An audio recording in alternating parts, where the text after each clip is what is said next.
Sunday. As you know, always talking about amazing things on today's show. As always, it's a Sunday, it's a relaxing day. We always talk about things that, people out there probably squirm at and don't want to really talk about it. Here, we address all issues and we make it bare so we can all learn and also maybe tell someone who needs to hear as well. Welcome again to the show. We have an amazing guest on the show this amazing evening as well. I'm so happy to have her on the show. It's amazing. I think she's doing great things, and I can't wait to find out more about her. Welcome to the show. How are you doing today?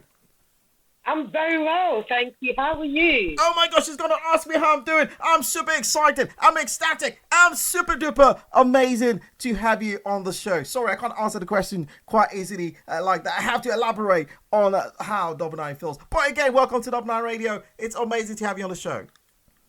Thank you very much. I'm pleased to be here. Fantastic. I'm sure my listeners are wondering, who's this lovely lady who has this lovely, subtle, beautiful voice? Almost actually she's singing when she talks. Who do we have on the show today?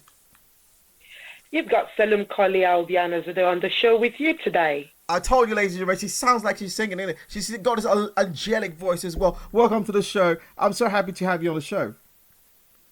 Thank you very much. Okay, fantastic. All right, let's get right into it. Today we're talking about, breast cancer. Breast cancer is something a lot of people shy away from talking or discussing in public as well, because it's almost like the dreaded C word as well. But we're talking about breast cancer, surviving and thriving as well, which we'll get into. But before we get into that, I want to ask you the question. I'm sure a lot of people, are wondering, who do we have on the show? Who is SolumKolia? I think I pronounced that name properly. Who's SolumKolia? What would you say to that question? SolumKolia is a pretty lady. Very beautiful lady, strong, indeed, I can say, yes. Strong, brave, courageous, a mother of one handsome dude. Amazing. I always say. A breast cancer survivor. Wow. Even though most of the time I love to refer to myself as the breast cancer survivor with a designer boobs. Amazing. Yeah, we will get to that. Amazing. Jesus, look at that. Ladies and gentlemen, beauty and brains as well, and loads of confidence as well. Again, so glad to have you on the show this evening. Okay, you mentioned the C word there. You mentioned the C word. You mentioned cancer, which a lot of people shy away from. And I love it that you mentioned that you're a survivor and you're thriving and you're confident in yourself as well. It was not a death sentence. It was something you took on the challenge and came out of it on the other side and decided, you know what, I want to spread the love as well. But when did you find out? How did you find out? When were you diagnosed, and at what age? What did you find out that this is what the dreaded situation was? Okay, 2018 was my diagnosis. That was when I found out. I actually found the lump in March of 2018. Wow.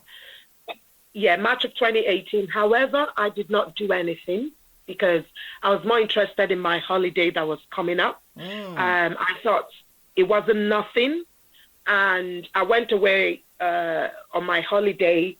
When I got back, luckily, I would say luckily in quotes, I did get a letter from my GP, which is general practitioner, to carry out a smear test, which is test that is being carried out to detect if there's any cervical cancers, or just to prevent it if any in early detection. Yeah. So I had to use one stone to kill two birds. So what I did was I had to call my general practitioner, and I did say, I found a lump. And they said to me immediately, you need to come in to see us. So I went in. And at the time, I was 45. Wow. Okay, amazing. Before we carry on, honestly, there are two things. I think there are two lessons here that I hope our listeners are going to take on board.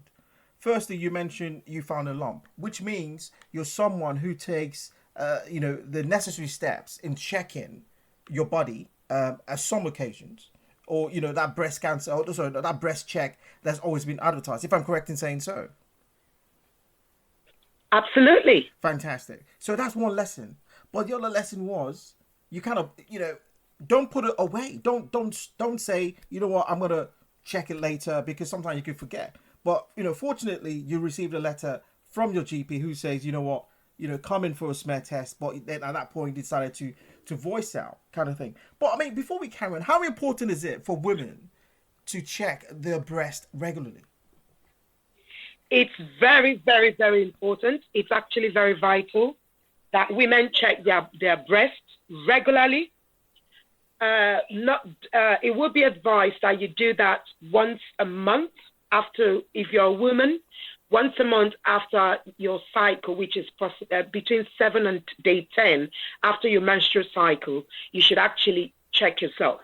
But I'll say we all have showers every day. So when you're having your shower, you could just, take your time to go around all the necessary areas where you need to go to check, look out for signs, any kind of signs. Listen to your body. To be honest, listen to your body, because when you do that on a regular basis, you'll be able to notice a difference if there is something there. Also, men, don't be left out. Okay. Men also do get breast cancer. Wow. So most men who go to the gym will build muscles. Yes. So most of the time you'll think, oh, okay, I've got the biceps, all that, the six pack, and you neglect it. But it's also vital that men also look out for signs and also check themselves, even though they don't have the fatty tissues on the breast area. Amazing. I think that's quite important. I think, you stress the fact, women need to check the breast as well. And also men, I think that's quite important, for anyone out there listening, yes, sometimes we don't want, to hear the dreaded news, but, the earlier detected it is, the better. But Michael, what stage were you diagnosed with? At the time of diagnosis, I was stage 3B. So, which means I was just a few points getting into stage 4. Wow. And stage 4 is a serious one, isn't it? Stage 4 is that serious one. So stage 1, they will say it's stage 0, stage 1, early stages. Stage 2, possibly some of it might have gone to the lymph node. It might not have. It might not have spread to other parts. Stage 3, that's when it begins to travel to other parts of the body. For example, the lymph node, it might be at the collarbone. It might have gone to the liver. It might have gone, to different parts.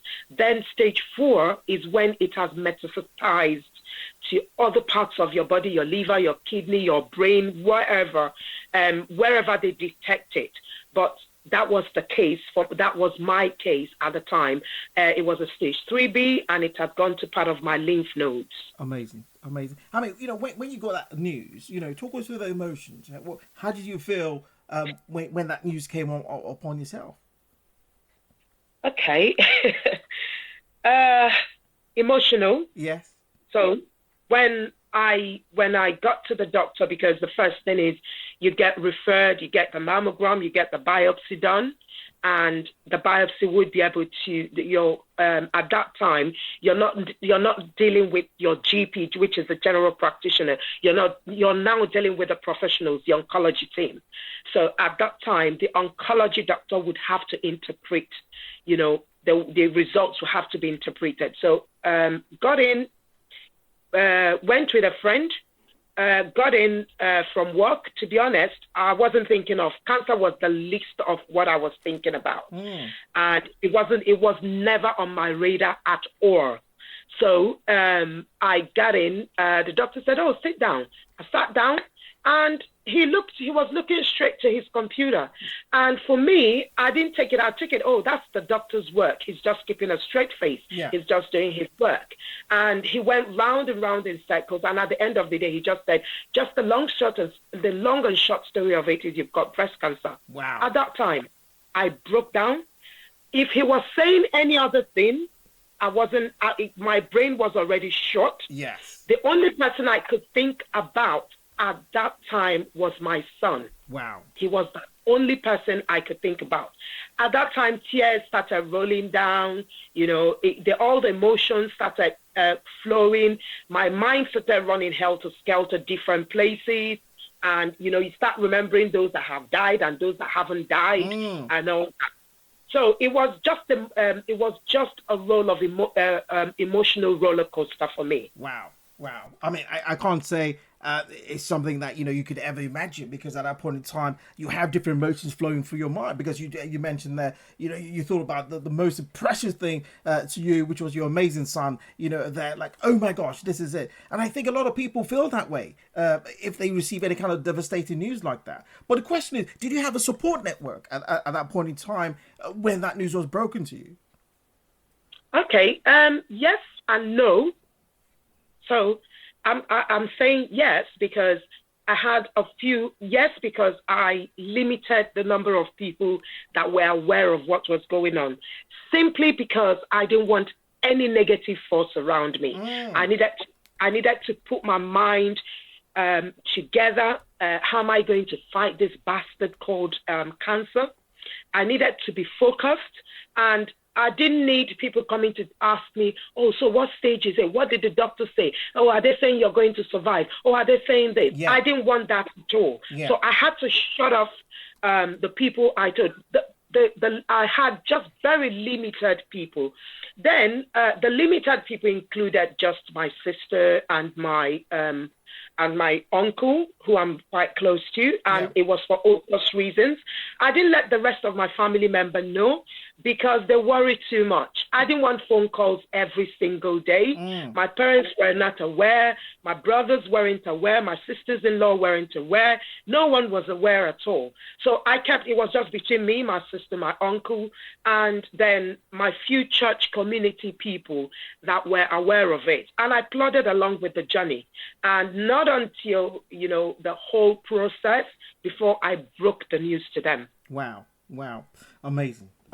Okay, you mentioned about the negative force there, which can almost contribute to the intensity of how cancer can take over an individual. Because if there's a lot of negativity, I believe, that can affect that individual not to be strong enough to say, I want to fight this. But the negativity we talk about, do you think within the community, within the Black community, okay, let's go within the African community, do you think, people are well educated enough to know how to support individuals who might have, been diagnosed with cancer? Because you mentioned people are going to be asking you questions about, where you at about the stage, rather than asking questions, how can I support you? How can I help you? Which is what you needed at that time. Do you think more education needs to be done within the community? Absolutely. From a logical point of view, it is a very vague area and very gray area. People don't know how to approach people when they're going through any kind of, challenging times. For something like cancer, I wouldn't expect somebody coming up to me saying to me, oh, I can understand. You can't understand because you're not the one wearing the shoe. You're not the one going through the poking of needles. You're not the one being transfused with those, deadly drugs that they call cancer medications. Yes. You're not the one. So what are you telling me you can understand? I always say to people that when you come and you know exactly you can't, be able to express yourself, you could either give the person a hug, or you keep silent, or you could ask them.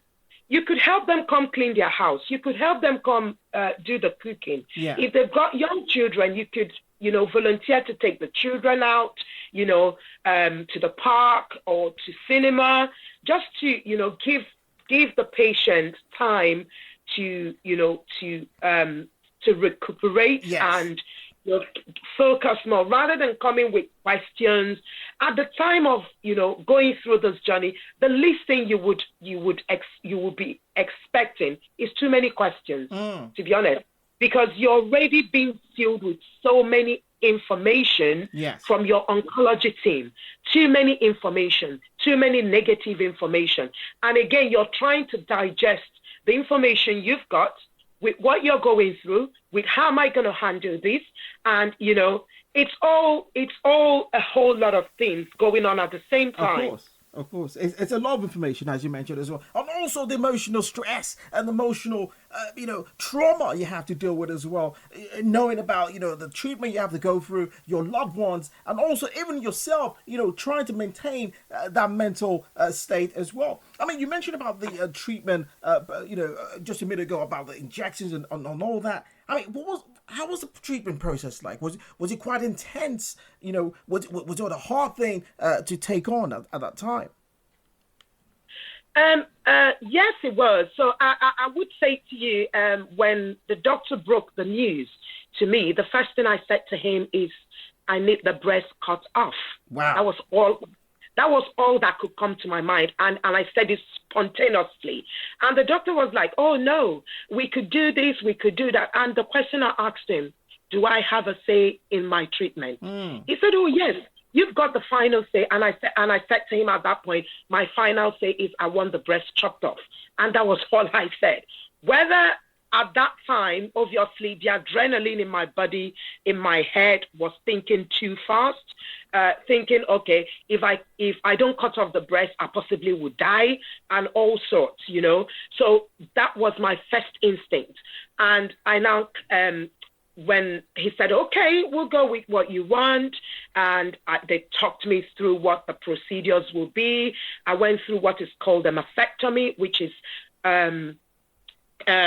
completely taking away all the breast tissues, as well as taking off part of my lymph nodes that were affected and those that were not affected, just in case there is any cancerous cells left behind. So they had to, evacuate everything. I'll use that word, evacuate. Yes. Everything. And afterwards, I had to go through chemotherapy. I had 10 cycles of chemotherapy, which was a rigorous one. I think that was the hardest part for me. Wow. The chemotherapy. Yes. Because I was tired. I lost my hair. I lost my eyebrows. I lost my eyelashes. Okay, I lost hair everywhere you think you can lose hair, to be honest. Wow.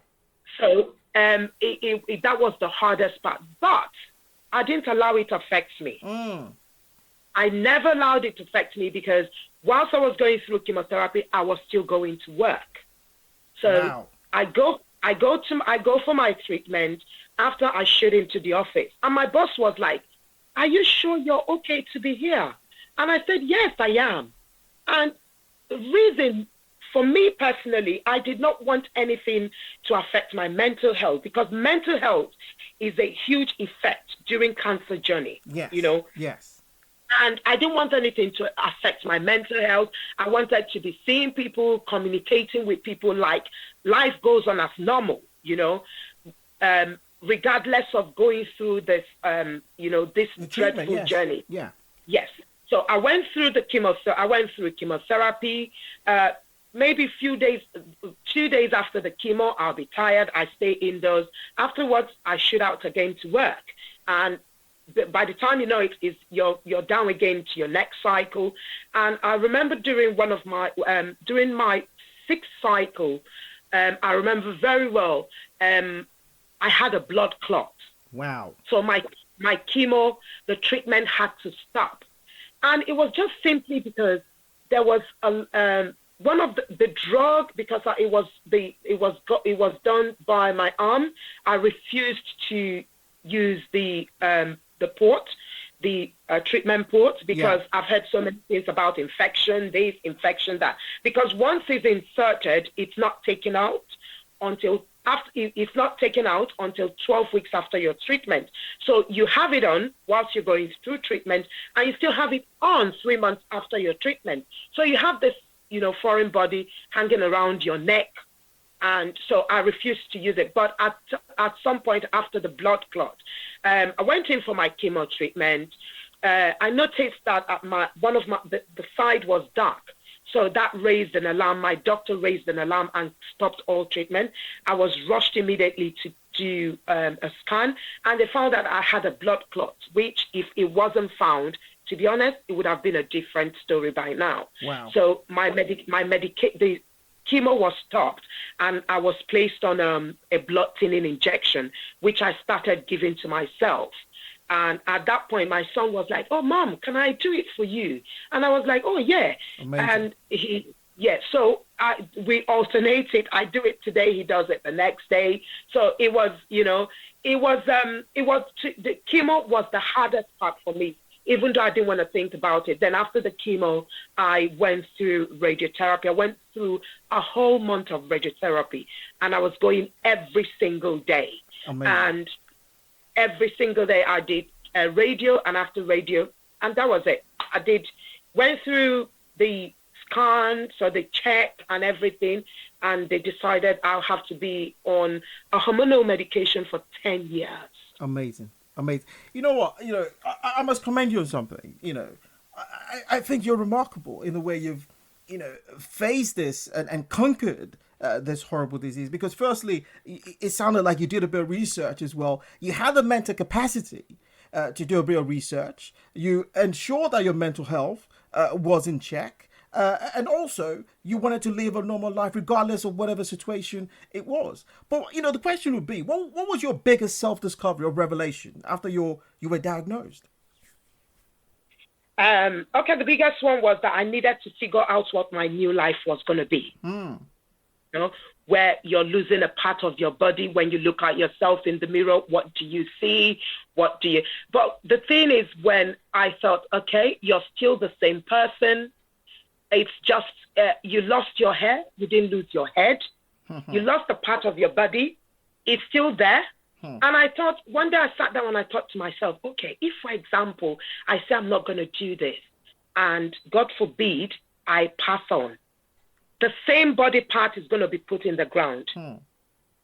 So I thought, you know what, I'm going to get rid of it, and I'm going to live life as normal, And at that point, I started to see life from a different dimension. I started to see life from a different perspective. Amazing. I became very close to God. I became closer to God than I have ever been in my whole entire life. Amazing. I mean, that's mind blowing as well. I mean, after the break, we're going to be talking about the amazing foundation she started quite recently as well to give back to society. Again, this lady is amazing. She's wonderful. Stay with us. We shall be back on the other side. It's your host, Double9, with the amazing SolumKolia on the show this evening, who is a great survivor and thriving after the C word cancer. Stay locked on. It's your host, Double9, on Double9 Radio.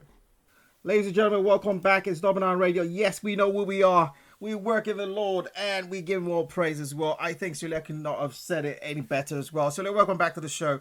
Can I call you Solia? I got to shorten your name already. Oh my gosh. You can call me Kolia. Kolia. Okay, I stand corrected there. I mean, Kolia, I think you're amazing. I'm just saying that because you're on air. I think what you've achieved and what you've been able to fight through, I think is quite remarkable. And I still wish you a greater success and greater energy to go ahead and forward and be successful with any thing you do. And I wish you 100% in your health as well. We have a caller calling in already as well. Good evening, good morning, good afternoon. Welcome to Double9 Radio. Hello. Good evening, Double9. Good evening. Yes, do you have, what's your name? Where are you calling from? I'm in the UK. My name is Fumi. Oh my gosh, I think I know that voice. I said it already. It's Fumi, our one and only wonderful co-host on the show, who's so passionate about this topic. I actually said your name earlier on the show, and I said maybe she's listening in as well. But thank you for calling in. I have been listening. You have been fantastic. Do you have a question or comment for our amazing guest this evening? And to the guest as well. Indeed, you are brave, you're courageous, you're everything you've said you are, and I wish you all the very best as well as you continue this journey as well. Oh, I hope we haven't lost her there. Okay. I'm a breast cancer survivor myself, and wow. One thing that I know that I still generally battle with constantly is the fear of, will it ever come back? And so every little pain and ache here and there, it's a bit of a worry for me. And I'm just trying to discover if there are any coping mechanisms that, maybe, the I can't pronounce your name, so Kolia, if Kolia, there's any yeah. way you manage it, I'm interested in tips on how to overcome that mental side of the fear of will it ever come back. Fantastic. Okay, do you want me to go ahead and answer the question? Please, yes. Okay, thank you so much. Thank you for calling in. So with the mental side of it, so for me, I enjoy cooking. So I engage myself in a lot of things I enjoy doing. And that way, it navigates my mind outside. Or is it coming back? Yeah, with what she said, aches and pain, you're going to be having aches and pain just because of the kind of rigorous treatments we've all undergone. We don't know what they've pumped into our bodies. And so once in a while, I do get aches and pain. But again, with the aches and pain, I would say keep exercising. Keep active, be very active. You could go on long walks, you could go to the gym if you enjoy going to the gym. I go to the gym, my son drags me to the gym once in a while, but I enjoy going on a long walk, especially in the early hours of the morning. So going on long walks, you find out that by the time you go out, your brain is refreshed, you've got fresh air into your head, and, everything falls in place. That way, you're not even thinking about cancer, to be honest. You're thinking about how am I going to impact other people's lives? How am I going to get on my day? That will be the least of the things. So with your mental health, all I'll say, put on a positive, helmet on your head. Don't think about it. Don't think about the worst. You've gone through the worst. You've gone through the first hurdle, the second hurdle. Don't think about, is it coming back or is it not coming back?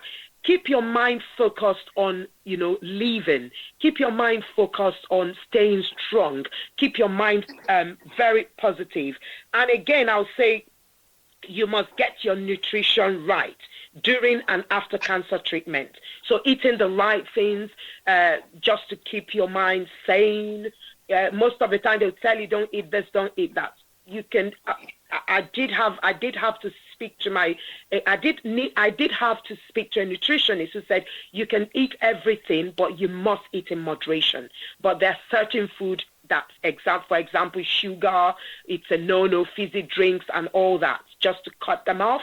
So wear a positive mindset. Amazing. For me, thank you. Okay. Yeah. Thank you very much.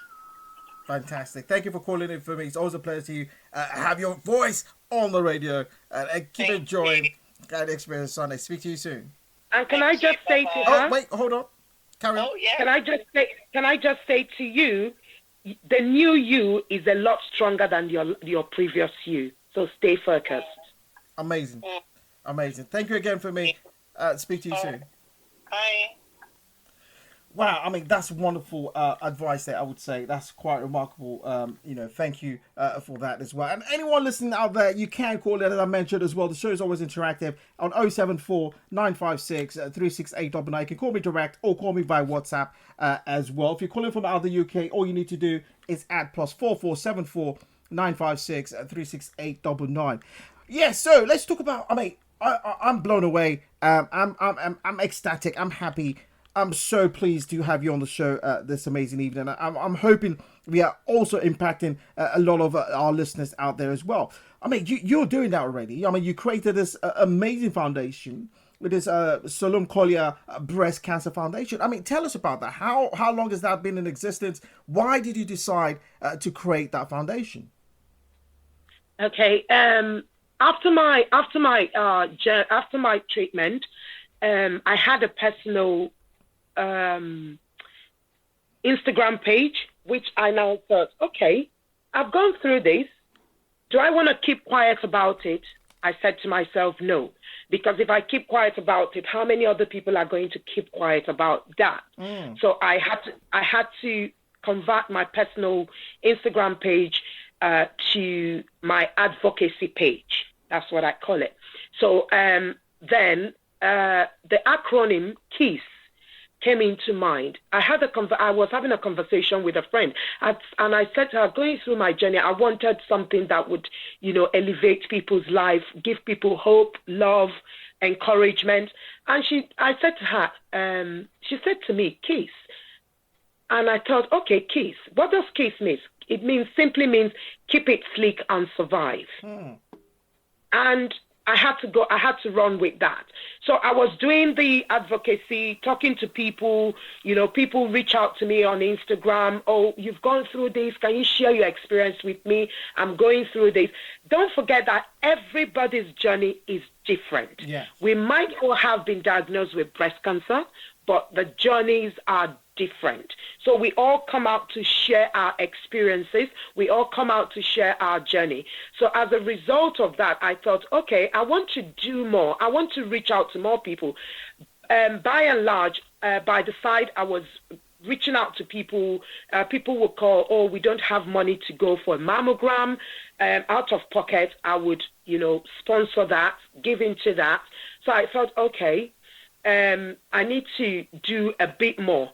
And May this year, before that, we decided to register our foundation officially in Nigeria, because that's where that is where my focus is. Reason being that in this part of the world, you find out that when you have a certain ailment, you're unwell, you get medical treatment quickly. Yes. The turnover is quite quick. But back home in Nigeria, where I come from, it's very slow. You find out that somebody going through a cancer treatment will literally sell everything they have to survive. Wow. And some people at the end of the day would not even think about doing that. And at the end of the day, we tend to lose that person just because of the financial aspect of it. So I decided that in my own little way, but I didn't do this out of, I just wanted to go. I went to God in prayer to ask him, what do you want me to do? You've given me a second lease of life. What do you want me to do because of this privilege you've given to me? And I heard God clearly. He said to me, I want you to impact lives. Amazing. How you're going to do it, I don't know. And I at that time, I spoke to a sister of mine, and I said to her, this is what I heard. She said, it's amazing because that's the same message I have for you. And I had to register. I had to start the process of registering the foundation in Nigeria. We kicked it off in March. And amazingly, we're now fully a registered body with the CAC in Nigeria. And we are now known as SolumKolia Breast Cancer Foundation KISS Initiative. Because that KISS is very important to me, because we all have to keep it sleek and we all have to survive. Yes. So that's the foundation, and the foundation is basically, our main vision is to be known as an NGO that is committed to changing the narrative against breast cancer, especially in Nigeria. And we exist to decrease the anguish and untimely death caused by the dreadful disease. Amazing. And that's why this foundation is very dear to my heart. Amazing. I mean, as part of the foundation as well, there's an initiative which you call Will for Life. I think that's quite remarkable. I think you should tell our listeners a bit more about that as well. Okay. So Will for Life is, so in May, we had an awareness outreach in Nigeria, precisely in Nnewi, where I am from. So I thought I'd start from the grassroots. So we went into the rural area where people are not aware of this disease, or if they're aware of it, they are negligent about it.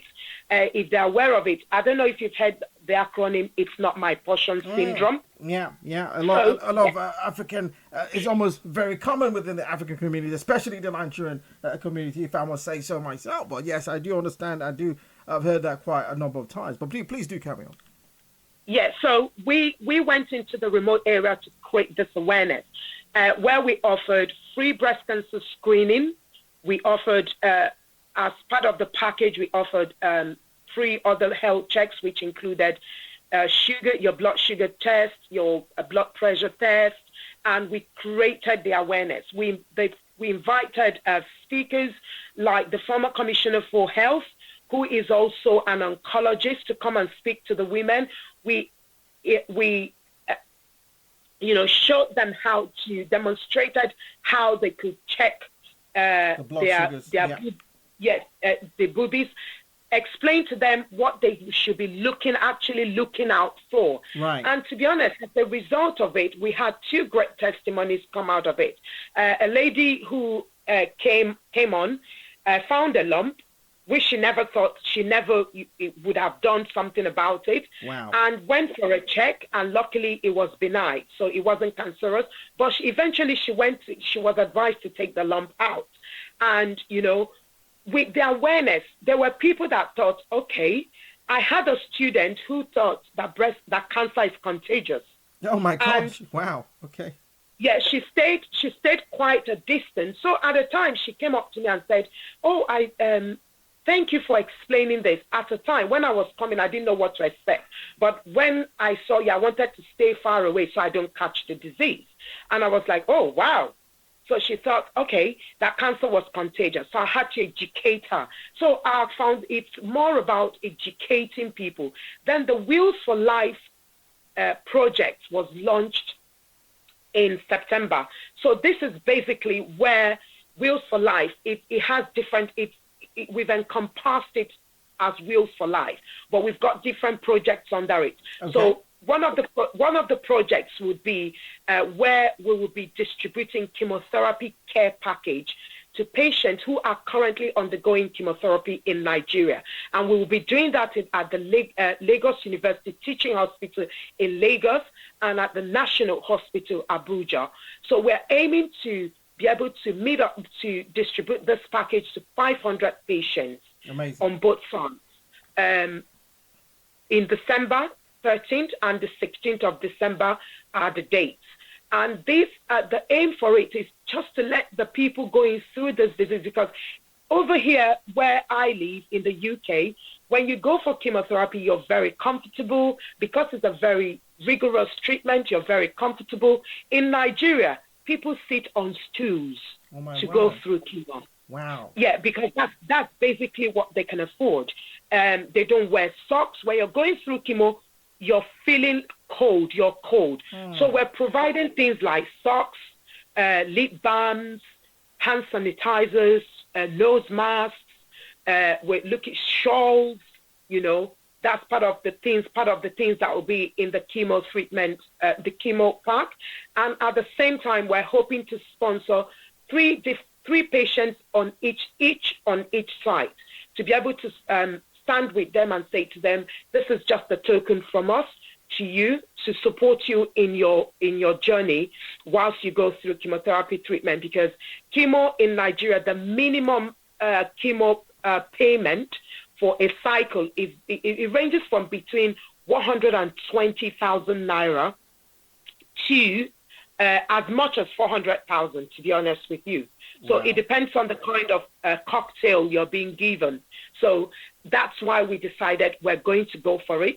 And I'm partnering with another foundation called Wing Cancer Foundation. They are based both in Nigeria and in the United States of America. And we're going out in full force to get this done. And we're fully endorsed by the Nigerian Cancer Society to go ahead to do this project. Amazing. Then the other one is distribution of mastectomy bras. So people who go through mastectomy, some of them haven't had a reconstruction. Some of them would have to some of them don't find a proper bra to wear after the mastectomy. So we are aiming to provide mastectomy bras to women. We're hoping to be able to distribute to 100 women, God willing, mastectomy bras that at least they can manage as we plod along. Then, and this will be also done in this December.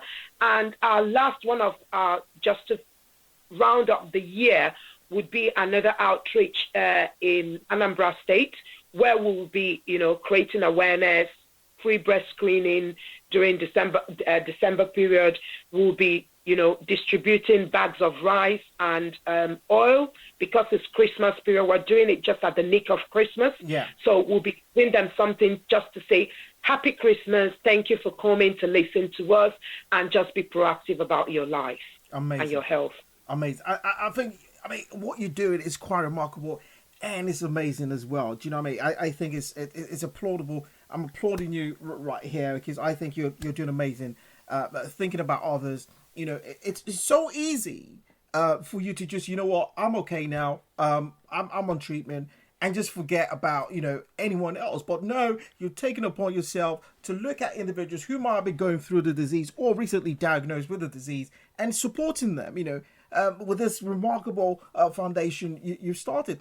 I mean, you listed quite a number of things there, and I'm thinking to myself, there's a lot of expense, at this, for this amazing project you're doing.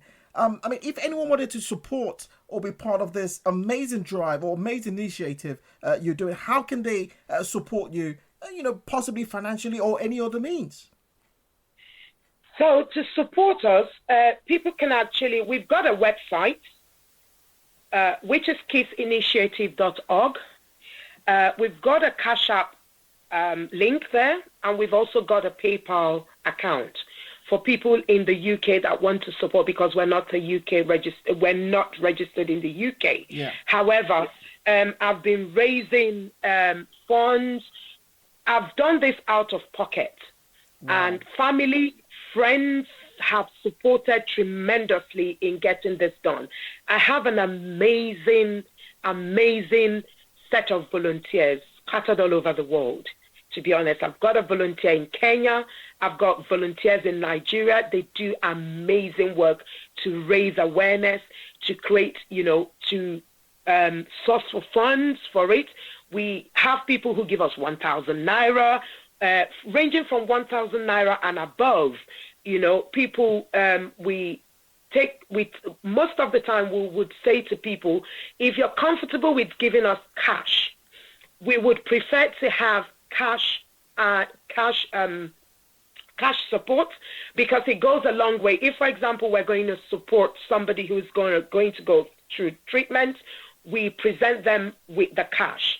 And again, for the purposes of this interview, we are very transparent. We do have our quarterly newsletter, which we just started. So we've done the first and the second newsletter. So what we do is we say, this is how much we've raised, this is how much we've spent, and we spent it on this, this, and this. And, just for that transparency's sake. So when people are giving to you, they will say, okay, they can beat their chest and say, yes, I'm giving towards a good cause. The money is being used for a good purpose, rather than, they don't know where their money is going into. So I've got amazing volunteers who are doing amazing work. I'm in the UK. I've got volunteers. I've got about 10 volunteers in Nigeria who are doing amazing work. Even in my absence, they are making sure that things are being done. They're making sure that the program we're going to have in Nigeria it's coming up. Logistics are being taken care of. So we still solicit for funds. We still solicit for support. We still solicit for TV appearances or adverts, yeah. Yeah, TV adverts or appearances, yes. Radio jingles, where possible. And these are things we're soliciting for. And hopefully, we're looking at December. It's coming closer. We're making good progress, but we're not there yet. I mean, I think you're doing remarkable as well. I think you're doing amazing as well. I keep saying that because I'm blown away by your dedication to this, to support the less privileged out there in Nigeria, which I know would spread to other African countries. As you mentioned, you got all the representatives for example, countries like Kenya, and I'm sure that will grow bigger. So the website is kissinitiative.org. Is that correct, right? Kissinitiative.org. Yes, it is. Yeah. So, ladies and gentlemen, go on there, look around, you find the Cash App, link on there, which is quite easy to use, or, send them an email and let them know how you like to support them. I think it's an amazing thing. that SolumKolia is doing regarding supporting the less privileged out there in Africa going through this kind of disease. But I mean, what advice would you give anyone out there listening? The best support they can offer a loved one going through breast cancer. I would say one thing I would say to caregivers. Let's not forget that caregivers also go through the mental and the psychology, emotional distress because of seeing their loved one going through that. Some of them might not say anything. Some of them might go behind the scene and, like cry and all that, So, but again, we should be very mindful that caregivers also go through some emotional roller coasters when they're looking after a loved one. So I would say to this kind of people who, if you're looking after somebody, please look after your mental health so you'll be able to look after the person you're looking after. Stay focused, stay positive. I can't stress enough about having a positive mindset, Most importantly, I'm going to say, listen to your body. Listen to your body. It's very important you act. When you see anything that is absolutely not part of your body, it's foreign, please raise alarm. Speak to your doctor. It might not be anything. It might just be a scar or a scare, So, but you need to speak to your doctor. You must look, you must touch, you must look, and you must check, which is TLC. Wow, amazing. I mean, you couldn't have said any better. So for anyone recovering from breast cancer now, you bring through that, you're giving back to society. What is the one thing you say to them, or what advice would you give someone, recovering from breast cancer? So for someone recovering from breast cancer, I would say to you, stay strong. Try as much as possible to take off all the negative thoughts, all the negative thoughts. If you need counseling, definitely there are counseling bodies out there who would, put you through the right path, because it's not just going through the cancer. There's life after treatment. So there's life after treatment. Some people are on medication for the next couple of years. Someone like me, you tend to put on weight, lose weight, put on weight, lose weight. Some people can't handle it. So I think if you can handle it, there are counseling departments where you could check online. You would get some good counseling sessions. Think about your mind, mindfulness. I always say mindfulness sessions are fantastic. There are classes online that you could join for mindfulness, and that would take you out, out of the stress. You've just come out of treatment. You just want to get back to life. You just want to get life back to normal. But don't forget that your new normal will be your new life going forward. Amazing, amazing. You couldn't have said it any better. It's been amazing having you on the show this evening.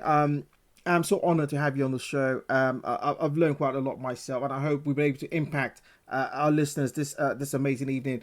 Your story is so positive. It's so amazing. It's so encouraging as well. Cancer does not mean the end. It gives you an opportunity at a second chance in life if you do the right thing at the right time. And also, most importantly as well, do that breast cell check as well, both men and women. Check yourself, once a month or anytime you're having a shower as well. And when you find something, never put it off as well, because the earlier the detection, the better chances of you beating this horrible disease as well. And also SolumKolia mentioned as well that support is very key. The kind of support is not about questioning or trying to put more worries into their head. It's things you can possibly emotionally be there, support for them, or go into the house, engage in cooking, taking care of the kids or something, something meaningful that they can see that there's love and genuine love and support, not this sniggering and stuff. And also, she did mention you can't catch it by being close to them. It's not contagious that way. Cancer doesn't work that way. SolumKolia, it's been amazing to have you on the show. And do remember, kissinitiative.org is the website to go and you must support them. You know, they are doing amazing things. They're doing great things. This is a woman who's been through a lot, and rather than just sit back and relax, she's put her best foot forward, created a foundation, and doing things right from our pocket as well. Not asking anyone for money, but you know what? Let's make the foundation bigger. Let's make it grow across and impact people's life all around Africa and beyond as well. SolumKolia, a big pleasure again for having you on the show this evening. It's always amazing to hear people like yourself doing amazing things. Thank you very much. I would also say people to follow us on our Instagram page, which is I am_a survivor. A lot is happening on that page. I put out a lot of information. Mostly I try to do my information in graphics and personalize it so people would be able to understand what the journey is. Thank you so much. Double9. Thank you so much for having me. You're most welcome. Thank you. You're most welcome. You're most welcome. So I should mention as well, make sure you follow our I am_survivor as well. If you need to just find the name of that handle on Instagram, just go on Double9Radio's Instagram page and click on the today's flyer, and you shall find the Instagram handle in the bio or the description of today's show as well. SolumKolia, it's been amazing to have you on the show. Can't wait to have you back to hear more success stories of the great things you're doing in the society and beyond. I wish you 100% recovery, success, great health, long life, and more money and more success as well. Again, thank you again for coming on the show. Thank you very much for having me.